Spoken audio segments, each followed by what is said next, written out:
If you're looking for a unique way to add sophistication to your bedroom that's both budget and renter friendly, then here's your sign to head to the Dollar Tree.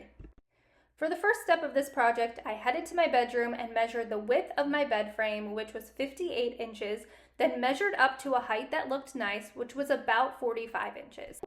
I then headed to the Dollar Tree and picked up 4 foam boards and 6 rug grips.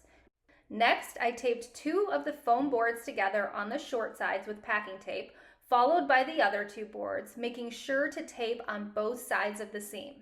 Then I taped each set of 2 boards together along their long sides to make a larger rectangle. I covered all the foam boards with some beige contact paper that was a similar color to the color of my wall. Now the contact paper doesn't have to look perfect, and you can also choose to paint it. Next, I laid the furring strips on the top and sides of the foam board, then measured and cut the strips. I cut 1 strip at 59.5 inches for the top, 3 strips at 38.5 inches for the sides and middle, and 2 at 27.5 inches. Once the strips were cut, I hand sanded them with 220 grit sandpaper, wiped them down with a cloth, then stained them with a light stain and allowed them to fully dry. Next, I spray painted all 6 of the rug grips with that beige spray paint and allowed them to fully dry as well. The next day, starting with the top furring strip, I sprayed it with spray adhesive, followed by some E6000 glue on the outside edges and hot glue on the inside, then attached it to the foam board. I followed up by repeating that step with the right furring strip on the outside edge and the left one on the outside edge. Then I aligned the middle furring strip in the center, followed by the 2 shorter pieces to create a T in the middle. I placed 1 rug grip in each of the rectangles, then took the remaining rug grips and cut them to size so that the entire rectangle in each quadrant was completely filled with the rug grip. Then, one by one, I used some spray adhesive on the back of each rug grip and carefully attached it to the foam board inside the wooden rectangle. Once the glue and adhesives were all completely dry, I took the board to my bedroom and placed it on top of my bed frame. I moved the board around and got it to the exact place that I wanted it. Then I used some heavy-duty command strips that hold up to 20 pounds to attach the board to the wall behind the head of my bed. Now I have a beautiful renter-friendly faux rattan headboard that was inspired by crafting with Cass. I hope that this inspires you to create your own upcycled headboard.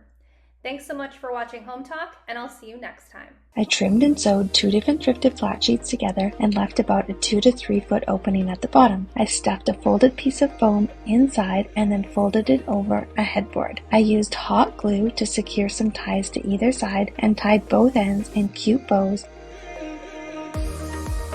I ran down to the hardware store and grabbed several pieces of brick molding. My first step was to figure out my spacing. I secured these in place using just painter's tape for now so that I could step back and make sure that they looked the way I wanted them to. And then I secured the brick molding using a nail gun. I used caulking and ran it down the side of the brick molding. This way, everything would look nice and finished. Once that was dry, I was able to add my paint. I applied several coats of white paint so that everything would look like it was one continuous piece. I went ahead and moved the furniture back into the room and got to work on decorating.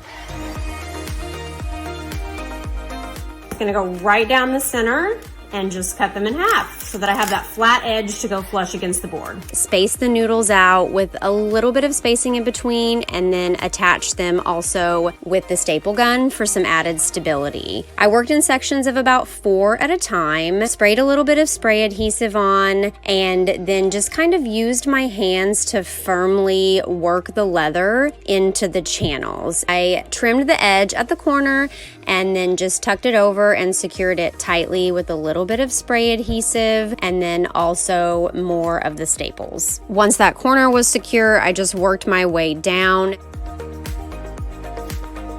I hit the hardware store and picked up some 2x2s and some 3/4 inch plywood. I measured and cut the 2x2s to the height of the headboard that I ultimately wanted to have. Once my frame was built, I added my plywood pieces on top. I screwed these pieces of wood into place. My next step was to cover it the way I wanted it to look. My solution was actually to purchase a 5x7 jute rug online. The price of this rug was only $62. Placed the rug around it and started to staple it into place.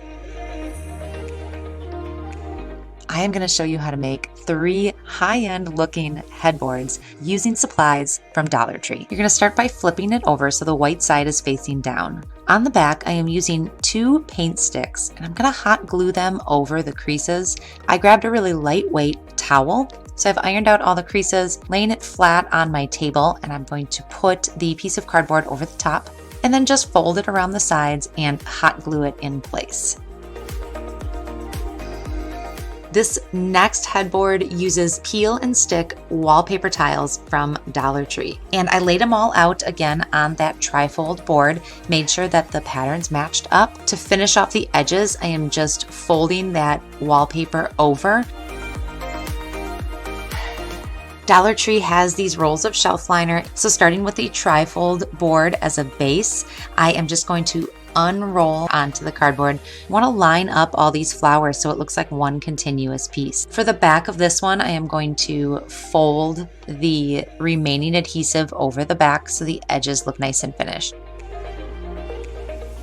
I headed down to the hardware store and picked up some 1x2s. I measured my wall and cut the wood down to size. I stained the wood. I made sure the first piece was plumb, and then I used a nail gun to attach it to the wall. Once I had the first piece in place, I used another piece as a spacer and then secured the next one. I secured all of my vertical boards in place. I secured the pieces on the ceiling. I used LED strip lights with a remote control. I removed the backing and stuck them along the wall and also up onto the ceiling pieces. Turning it on for the first time was exciting.